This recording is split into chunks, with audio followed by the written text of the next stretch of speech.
Before we start, can we get this video to 1,000 likes? Please hit the like button and subscribe to the channel. Tony Alarcon was surprised to receive a call from the principal of his daughter's school. When he found out what the real reason was for being called and he couldn't believe his ears, he had to do something about it. There was nothing out of the ordinary on that hot summer's day when Tony Alarcon dropped his daughter, Dimitras, off at school. It was 90 degrees out, so she chose to wear an outfit fit for the hot weather. Raymond J. Fisher is a middle school that has no specific school uniform requirement.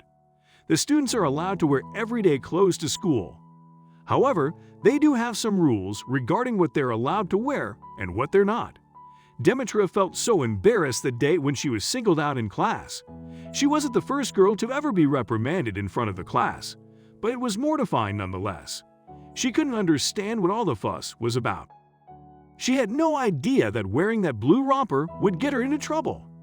All Dimitras had done was choose an outfit that would be comfortable and keep her cool on a sweltering hot day in California. Dimitras' choice of outfit became the topic of conversation overnight. And soon enough the media got involved and there was a public outcry. How was her outfit any different from what other girls her age wore to school? On that hot day, Dimitras was in her first period of the day when the teacher decided to call her out in front of the whole class.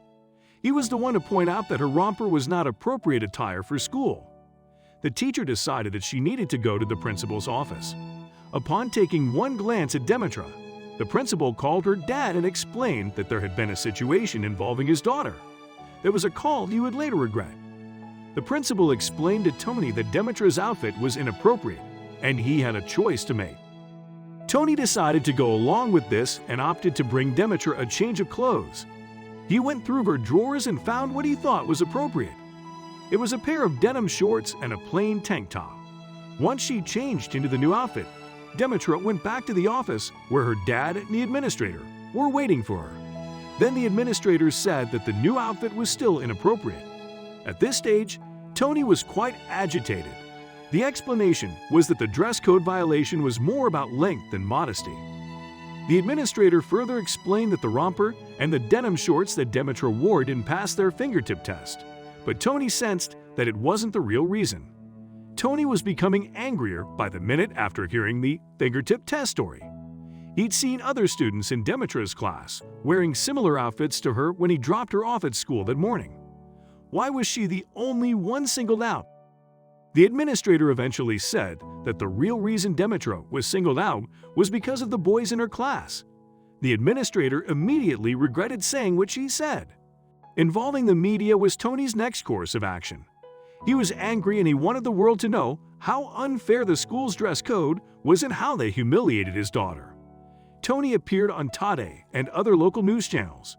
Some people believed that if teens were allowed to wear what they wanted, it would create chaos in the school system. The school responded to Tony's accusations, stating that the dress code was meant to establish guidelines. And Duncan responded that she had to comply with the fingertip length rule. Claire explained that her dress met the criteria, but the fact that she is tall with long legs makes it seem like her dress is shorter than what it is. Anne insisted that the dress was too short and she didn't comply with the dress code, but Claire wasn't going to back down. She showed Anne how her dress passed the fingertip test. Anne had no choice but to let her in.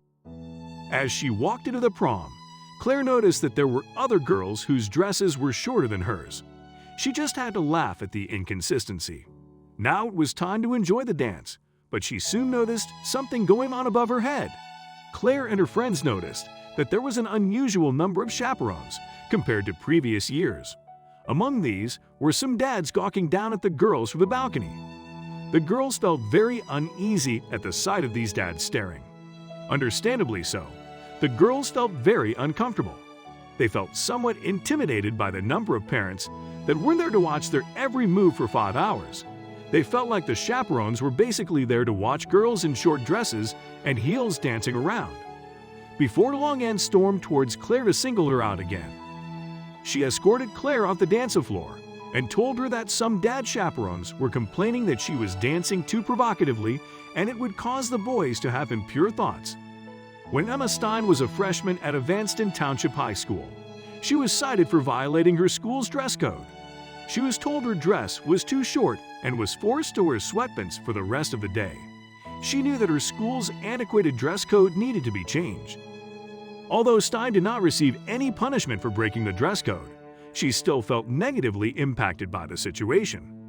As it turns out, Emma was not the only student at her school that had qualms about the unfair dress code that seemed to only target female students as well as minorities. In 2016, many students held a protest that demanded changes to the dress code. In a miraculous turn of events, Evanston Township High School's administration listened to the students who spoke up, and in 2017, they updated the dress code policy. So what exactly is the new policy?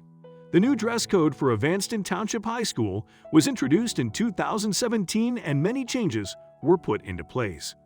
The new rule states that tank tops, hats, leggings, and several other banned items were now permitted. In addition, the policy highlighted that students would not be allowed to be marginalized based on race, class, gender, sexual orientation, or other identity markers. Oregon Now's president, Lisa Frack, shared what the policy model outlined. Boys can dress like girls, and girls can dress like boys. You can be trans, you can be cis. Part and parcel on our mind is whoever you are, you can wear whatever you want. Although the new policy is much less oppressive, there are still items that remain banned. These include clothes that feature obscenities and illegal substances, and anything that may be gang-related. The new policy is more open, but still within reason. Frack continued to explain the reasoning behind the model policy. You have to cover your parts.